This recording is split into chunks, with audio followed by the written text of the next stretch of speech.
All right, bonjour again. So we're going to continue the conversation about quantities, specific and unspecific. But then now we're going to talk about le pronom en.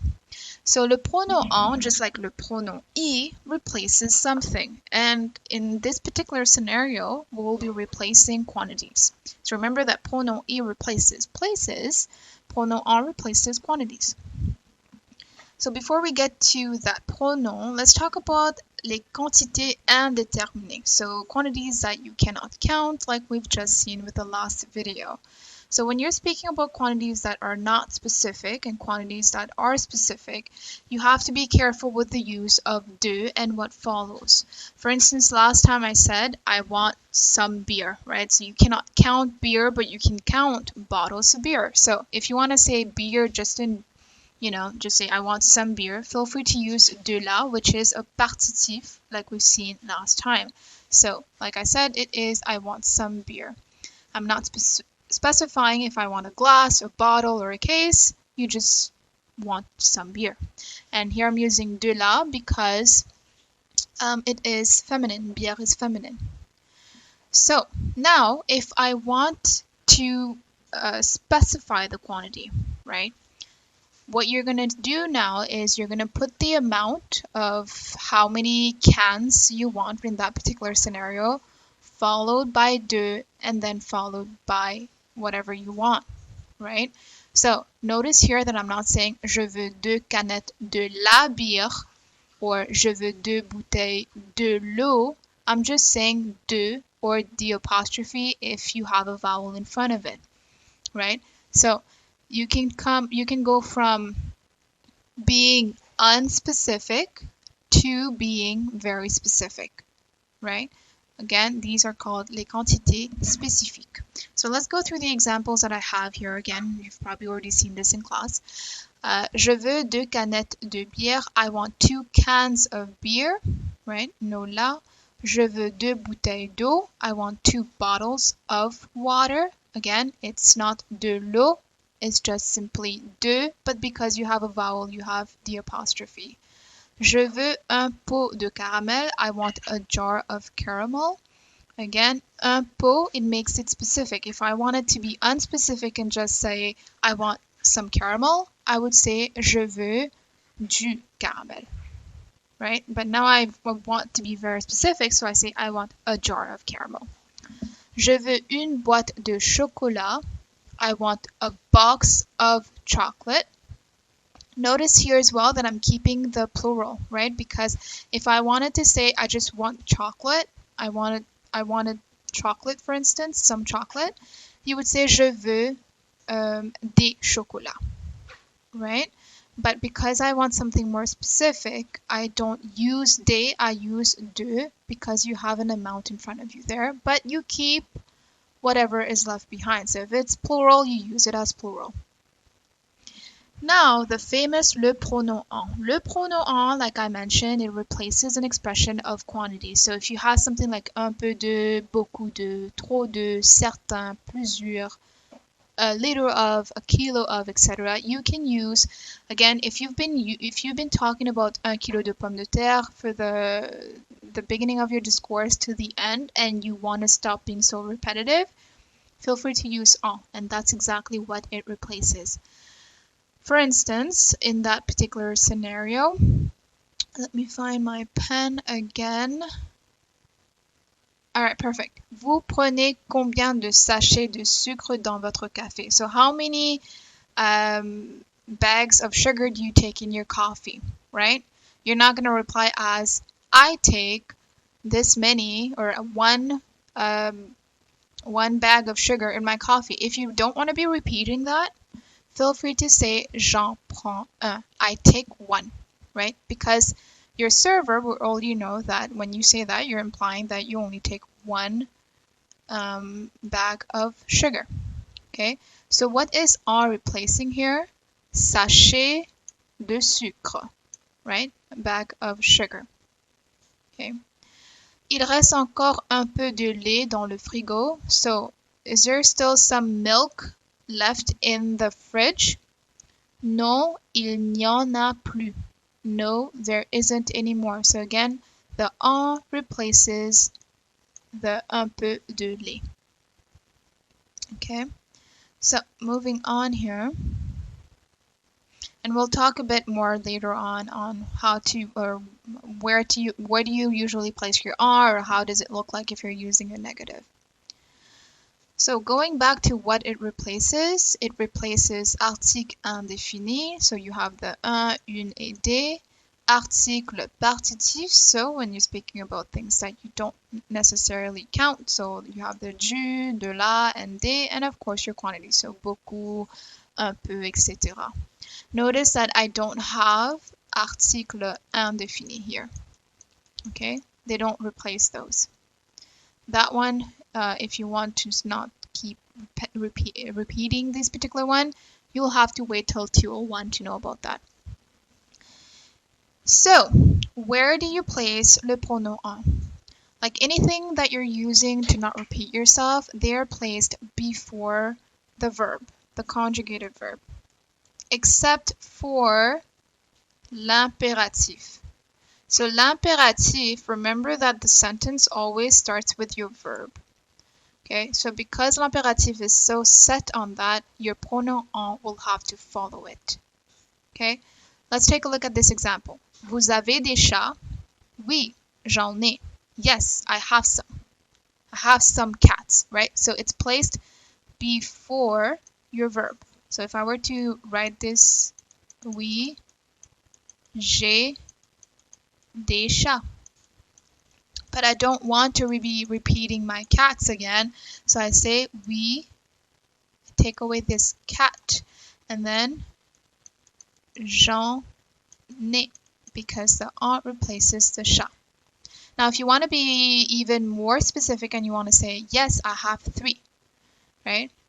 Oui, j'ai 3 chats.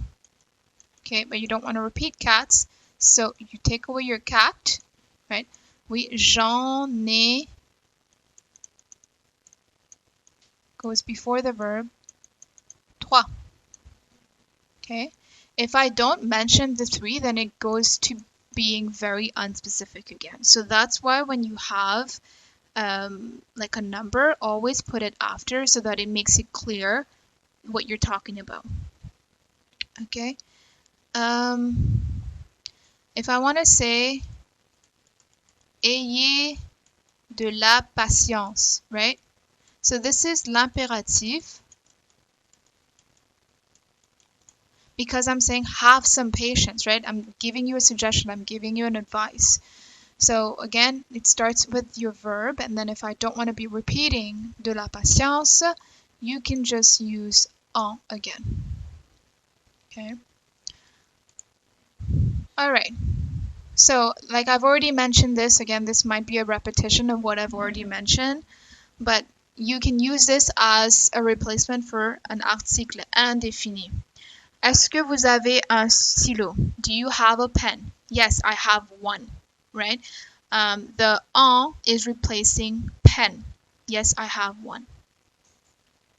You could also say, yes, I have some, right? But because you want to be specific, you want to say, yes, I have one specifically, you need to put your un there. Chez vous, est-ce qu'il y a une piscine? Non, il n'y en a pas une. No, there is not one. Can I say, non, il n'y en a pas? No, there isn't. Definitely, you could say that. Okay. And again here, as you can tell, the en is placed before the verb.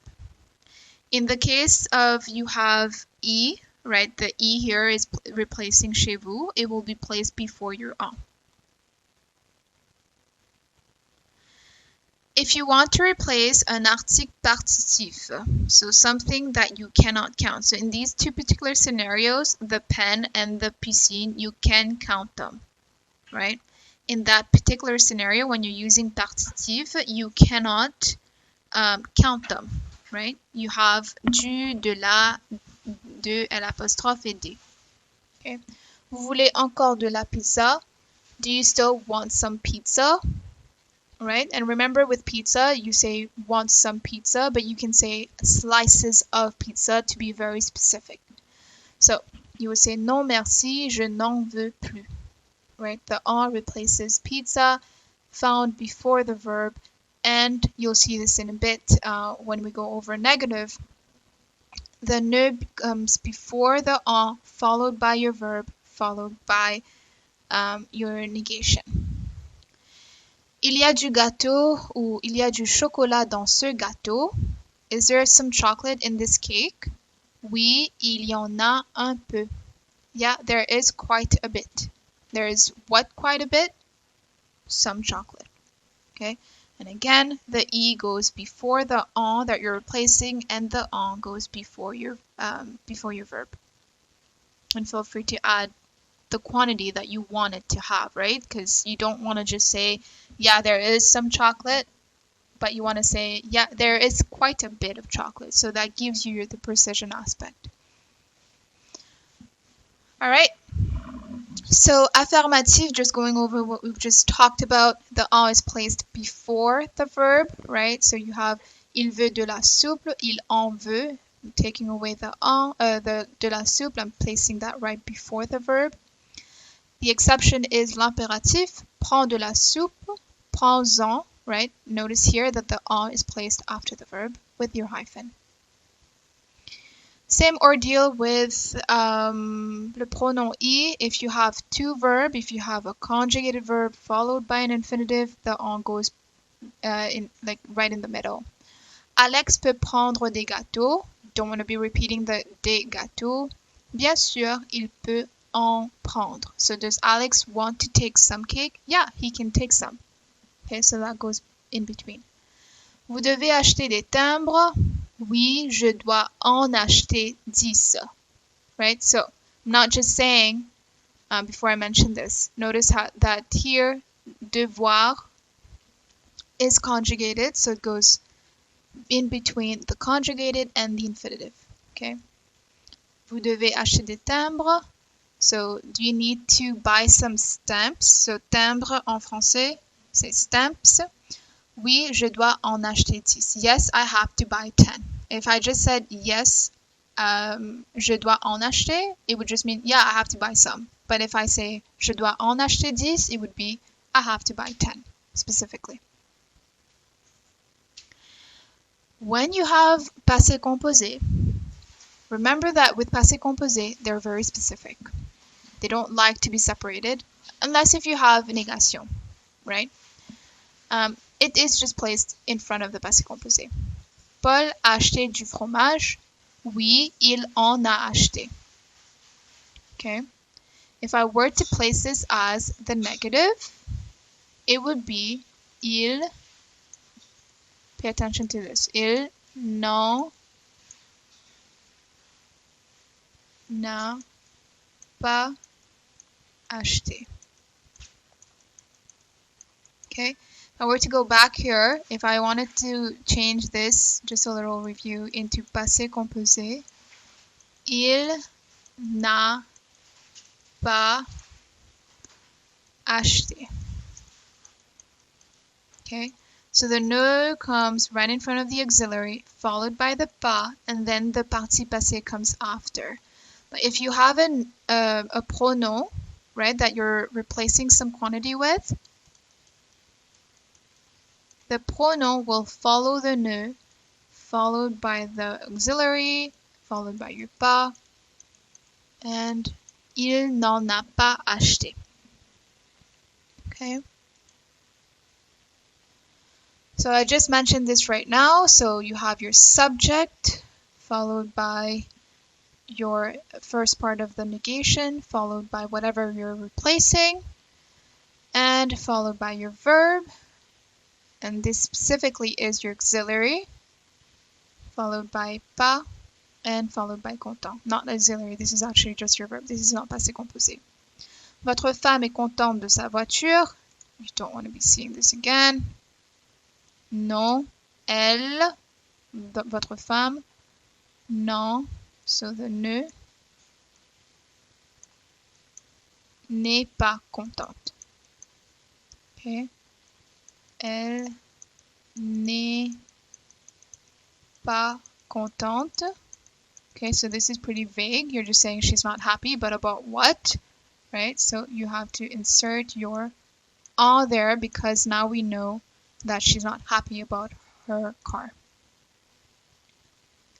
Just one thing that I want to mention, because you might see this multiple times and it might confuse you, that "en" never replaces a person. It always replaces quantity, right? So you can never say "tu parles de tes parents" and you want to replace your parents because it starts with a, you might think this is a partitif. It's not, right? Parents things that you can count and they are human. So you cannot say "tu en parles" thinking that "en" will replace this. For that particular instance, you've probably seen this in 101. You use un pronom tonique. Okay. I'm not going to go too much in detail about this because it's not in your book. I just wanted to mention this to you in case you get confused. But I do realize it's a lot of information, which is why I'm not going to do a video on an exercise right now. Another video will follow based on your breakout groups where I explain in detail the exercise. So feel free to watch that with your group after the activity. D'accord? Merci beaucoup.